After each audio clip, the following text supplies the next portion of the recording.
Dr. Left from Fort Dental here. Talk a little bit about post-op instructions for extractions. All right, so if we had to take out a tooth, obviously it's not the best thing in the world, but we want to make sure that what we're doing is going to allow it to heal correctly and get you ready for the next step, whatever that may be. So first thing, as far as pain management, the first 48 hours are always going to be the worst when it comes to your pain or the swelling. So stay on top of your post-op meds, primarily going to be Advil and Tylenol.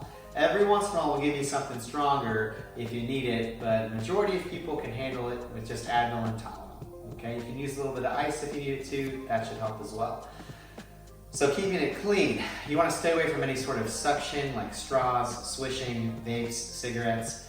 Biggest thing is you want to keep that clot where it belongs, inside the hole. You don't want to pull that out. That's how you get what's called dry socket, which we've all heard about and can be very painful. The other part of the equation is if we did take out a tooth and we're looking at doing an implant in the future, we'll add some bone graft material. That's usually some sort of whitish looking stuff, kind of looks a little bit like crystals or a little bitty white rocks. We always overflow those into the area, okay? So if a little bit of that comes off, it's not the end of the world. If you look in there and you see that, don't stress it. Just make sure you're staying away from that suction because that can pull out those particles as well.